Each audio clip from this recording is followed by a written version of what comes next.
As of 5 p.m.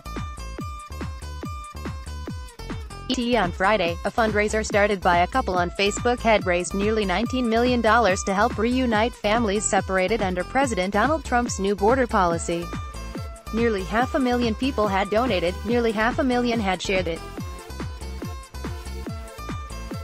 Beneficiary? The Refugee and Immigrant Center for Education and Legal Services, or RICES, an advocacy group helping families separated at the border. The Texas-based nonprofit is working on all fronts to do so. "Thanks is inadequate for the work these funds will make possible," wrote RICES on its Facebook page, citing the fundraiser and the couple who started it. "We know it will change lives. We know it will save lives by keeping people from being deported to unsafe countries." The viral Facebook fundraiser, one of the social media platform's largest ever, per The Washington Post, was supporting RICE's Family Reunification Bond Fund.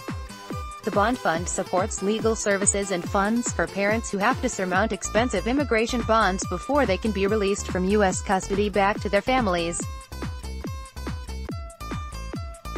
As of writing, RICE's official fundraising page indicated it had brought in over $5.4 million in donations.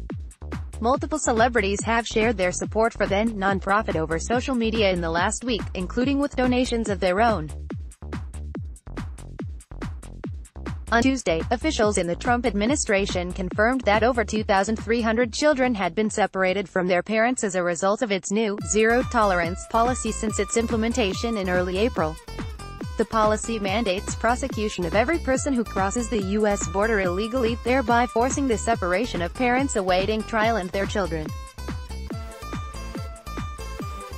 RICES reports that for a 13-day stretch in May, 658 children were separated.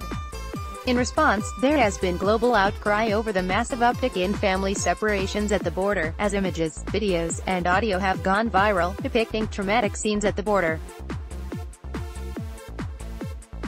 RICES is one of the organizations working to help those families. RICES, in conjunction with the Texas Civil Rights Project, is tackling the mammoth task of documenting familial separations via the Family Reunification Program. Per a statement on the organization's website, RICES has received the names of 184 individuals separated from their kids since the start of this month in one Texas court alone, and in their own work they've collected nearly 200 other families since January 2017. The organization has also launched the Legal Representation, Education, and Advocacy Fund, LEAF, which specifically helps unaccompanied minors who don't have anyone to represent them. According to the LEAF page, the program fundraising goal was $500,000. As of writing, the current amount received for the project is over $1.4 million. According to RICES, more than 75% of children who appeared in Texas's immigration court in 2017, or 13,000 kids, did not have any representation. The nonprofit also says it recently learned that the Trump administration is ending funding for representing thousands of these children. Though details of this change weren't available on the website, the Post reportedly confirmed this via other nonprofits. Children who enter the U.S.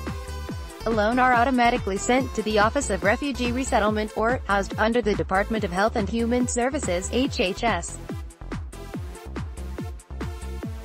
Additionally, children who arrived illegally with a parent, under the Trump administration's new policy, must be sent to the OR after 72 hours, the maximum holding period for minors in immigration detention facilities. RICES also lists a host of other initiatives aimed at supporting immigrants. One is the Carnes Pro Bono Project, which gives women and families legal assistance, helping them prepare for the interviews they need to pass in order to seek asylum. In addition, the organization provides immigration accompaniment, whereby allied individuals or groups support immigrants entering the U.S. through the process, which can include attending court dates and check-ins with authorities. The massive outpouring of support for organizations working to fight the Trump administration's policy and provide help for families who've been affected by it was not limited to RICES.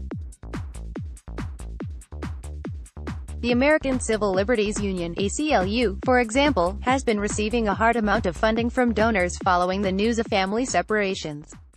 "This is such a profound rejection of the cruel policies of this administration," added Rices in its Facebook post about the fundraiser.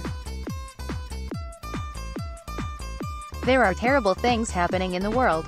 And there are many people who are deciding not to look away but to do something. Thank you, thank you, thank you."